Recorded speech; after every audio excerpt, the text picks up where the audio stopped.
खुलुमबाय बे समाव मोनसे रादाब फोसावनो सिगांदों अदालगुरि जिल्ला दुलाराय बाथौ गौथुमनि खुंगा 34थि बोसोरसालिया जथुमा आरो अरां बियाब बाथौ गौथुमा रुपाथि मायथाइ फोरबो खुंफुंनो साखाफारा। बे हाबाफारिखौ फैगौ 21, 22 आरो 23 मार्च खालि सानथामनि मेहेरगोनां हाबाफारिजों गाजा गोमजायै खुंफुंनो थियारि खालामदों।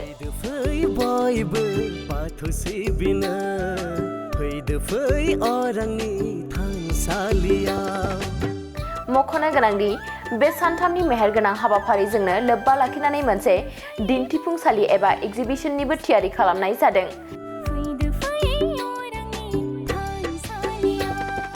लोगोसे दिन्थिफुंसालियाव मोसानाय मेथाइ खननाय हाबाफारिबो खालामनाय जागोन।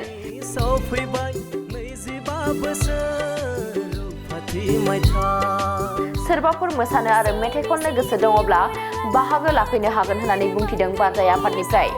बेनि अनगायैबो बे हाबाफारियावनो बायदि रोखोमनि गलाफोर जेरै जि जोम, देलायग्रा, गहेना गलाफोरजों लोगोसे गोबां रोखोमनि जाग्रा लोंग्रा गलाफोरबो होनो हागोन। आरो सोरबाफोर गला होनो गोसो दङब्ला 9365512175 जानबुं अनजिमायाव फोनांजाब खालामनो हागोन होननानै फोसावदों बानजाय आफादनिफ्राय। बिनि गेजेरजों गासै रायजो राजाखौ मोनथिहोनाय जायोदि जोंहा फैगौ 21, 22, 23 मार्च अरां बियाब बाथौ गौथुमनि रुपाथि मायथाइ फोरबो लोगोसेयैनो अदालगुरि जिल्ला बाथौ गौथुमनि 34थि बोसोरसालि जथुम्माया जागोन। दा बेवहाय गोबां हाबाफारि लादों जोंनि जिल्ला गौथुमनि आरो बियाब गौथुमनि हाबाफारिजों लोगोसेयैनो दिन्थिफुंसालि एग्जिबिशननि माखासे हाबाफारि मावगासिनो दङ रायजोफ्रा। दा बेवहाय मोसानाय मुसुरनायजों लोगोसे बायदिसिना दिन्थिफुंनाय हाबाफारि लादों। लोगोसेनो गोबां दखानदारफोरबो फैगासिनो दङ। दखानदारफ्रा जि दखाननिफ्राय मेथाइ दखाननिफ्राय बायदिसिना फाननाय बायनायनि जिथु हाथाइसालि बेबो जागोन बेहायनो। बेनिखाय गासै रायजो राजाफोरखौ बेवहाय लैहोर लैहोर फैनानै जाहाथे बाहागो लाफैयो।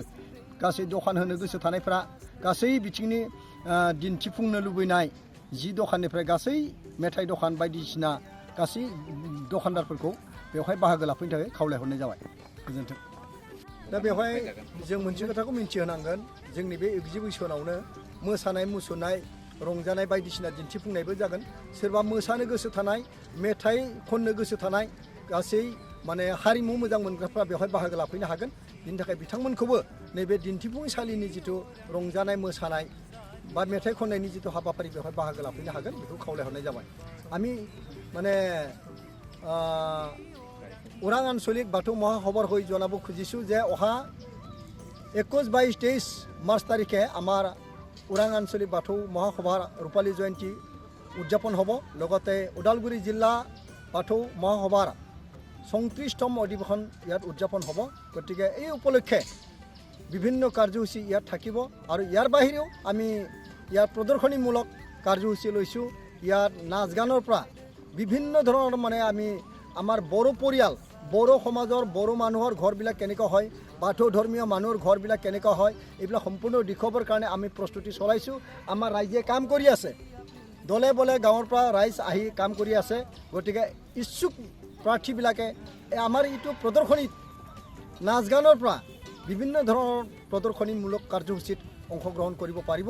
গতিকে সকলোকে এই কাৰ্যসূচীত দোকান পোহাৰ সকলোৱে আহি যাতে ইয়াত অংশগ্ৰহণ কৰে ইয়াৰ কাৰণে বিনম্ৰ অনুৰোধ জনালোঁ।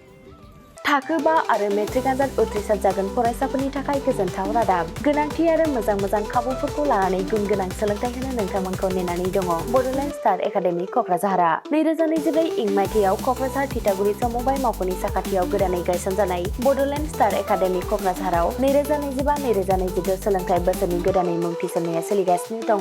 बड'लेण्ड स्टार एकाडेमियाव 6 थाखोनिफ्राय 9 थाखोसिमनि फरायसाफोरा बर' बिजोङाव आरो 11 थाखोनिफ्राय 12 थाखोसिमनि फरायसाफोरा बर' बिजों आरो इंराजि बिजोङाव मुं थिसननो हागोन। बेनि थाखाय आर'ज बिलाइ आरो फान्डुलिपि बिलाइगासिनो दङ। 11 थाखोनिफ्राय 12 थाखोसिमनि फरायसाफोरनि थाखाय आखा-फाखा आरो रोंगौथि गोनां फोरोंगिरिफोरखौ लानानै साइन्स, कमार्स एन्ड आर्टस मोनथाम स्ट्रिमनि सायाव फरायसाफोरखौ गुन गोनां सोलोंथाइ होनानै बायदि बिथिंजों सोरगिदिं जौगाखांनाय लाबोनो साखाफारा क'क्राझारनि थिथागुरियाव थानाय बड'लेण्ड स्टार एकाडेमिया।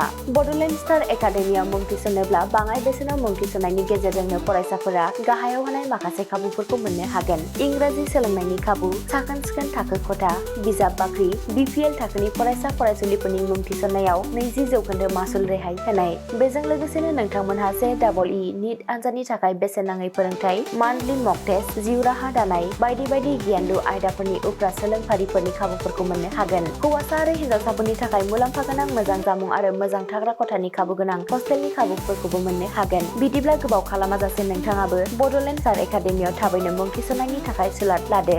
आबुङै मिथिनो थाखाय जानबुं अनजिमा 6000349997 एबा 7638008149 एबा 6003494371 आव फोनांजाब खालामदो।